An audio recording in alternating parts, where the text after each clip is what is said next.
I found it very strange that Muhammad had such a fear or hatred of dogs. Do you have any explanation?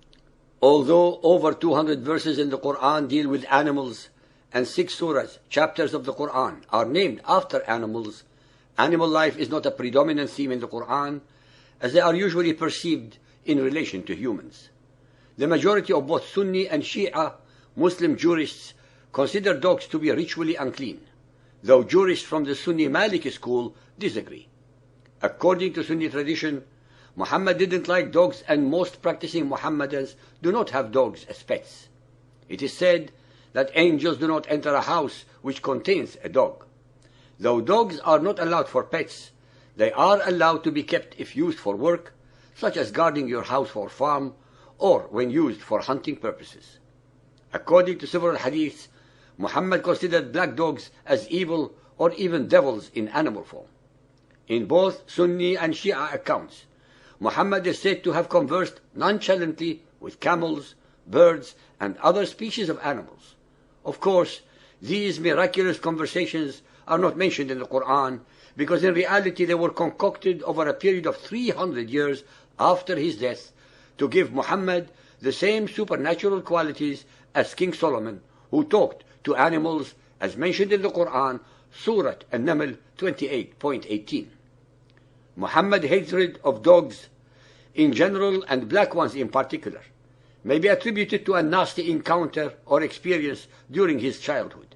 Otherwise, why would an alleged shepherd boy have a morbid fear or dislike of them when they are the best animals to herd, control, and defend them? Besides the horse, the dog is the friendliest and most loving and most loyal animal to man. Sahih Muslim Hadith 551, narrated by Abdullah ibn Mughaffal. The Messenger of Allah ordered killing of the dogs, and then said, "What about them?" i.e. about other dogs, but then granted concession to keep the dog for hunting and the dog for the security of the herd, and said, "When the dog licks the utensil, wash it 7 times and rub it with earth the 8th time." Sahih Muslim 1032, narrated by Abu Dahr. The Messenger of Allah said, "When any one of you stands for prayer, his prayer would be cut off by passing of an ass, a woman, or a black dog."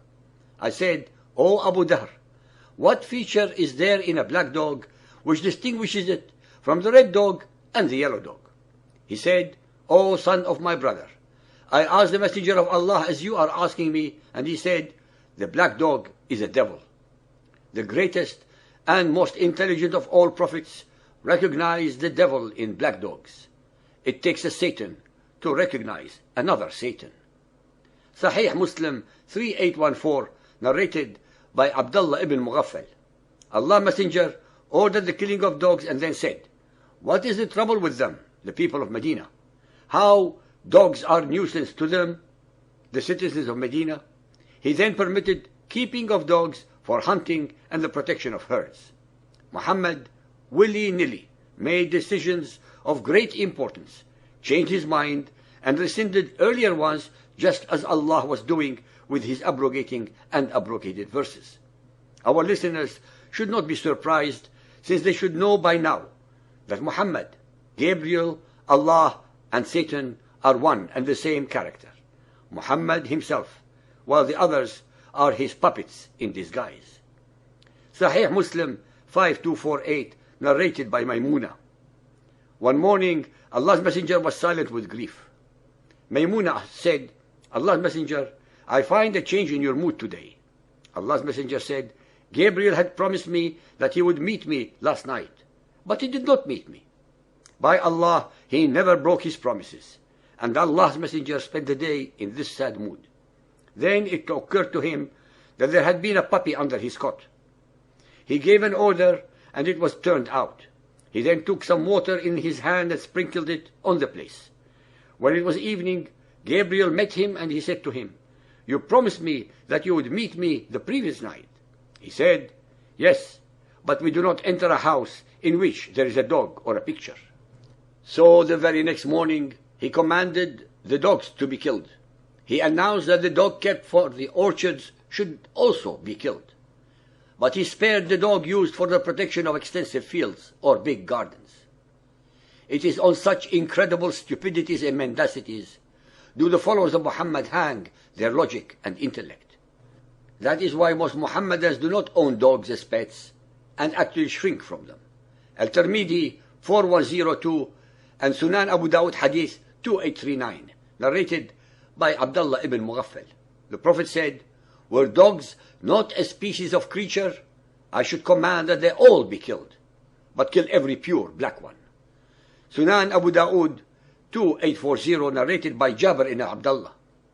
The Prophet of Allah ordered to kill dogs, and we were even killing a dog which a woman brought with her from the desert. Afterwards, he forbade to kill them, saying, "Confine yourselves to the type which is black." Sunan Abu Dawud 5084, narrated by Jabir ibn Abdullah.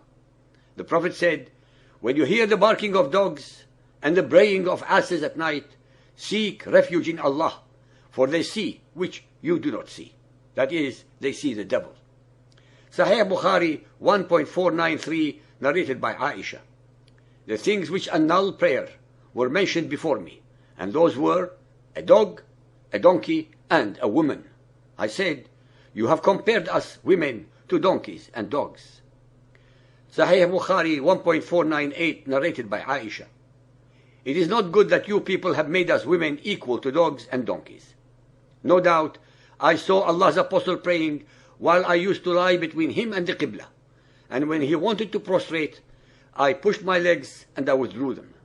Even an unlearned teenager, such as Aisha was, realized to what level of degradation womanhood was reduced to by Muhammad and his male followers, even unto today's 21st century. 1400 years of human progress have not been able to dent the thick armor of total and abysmal stupidity that is the demonic cult of Muhammad and Islam. Sahih al-Bukhari 4.540, narrated by Abdullah ibn Umar. Allah's apostle ordered that dogs should be killed. Al-Muwatta Hadith 20.90, animals that someone in ihram can kill. Yahya related to me from Malik, from Abdullah ibn Dinar, from Abdullah ibn Umar, that the Messenger of Allah said, "There are 5 kinds of animals which it is not wrong for someone in ihram to kill: scorpions, rats and mice, crows, kites and wild dogs."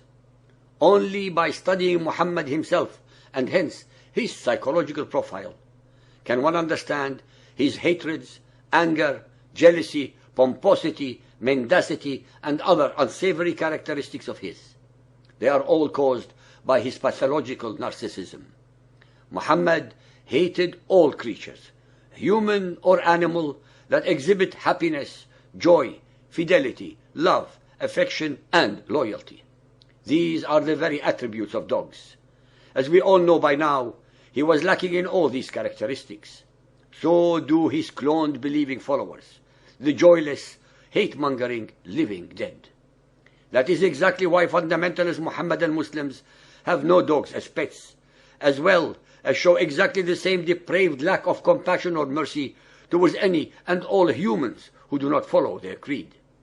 That is why believing Muhammadan Muslims would rather die slaughtering unarmed and defenseless civilians.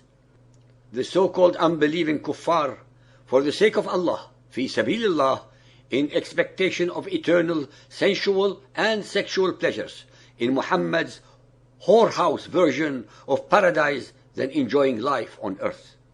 I hope, ladies and gentlemen, that you have noticed that I have quoted to you from Sahih Bukhari, Sahih Muslim, Al-Tirmidhi, Abu Dawood, and Al-Muwatta hadiths with different narrators, but nonetheless, our Muhammadan adversaries will tell you that this or that hadith is a lie, is weak or unacceptable to Sunni Muhammadan scholars, or to Shi'i ones, or to both.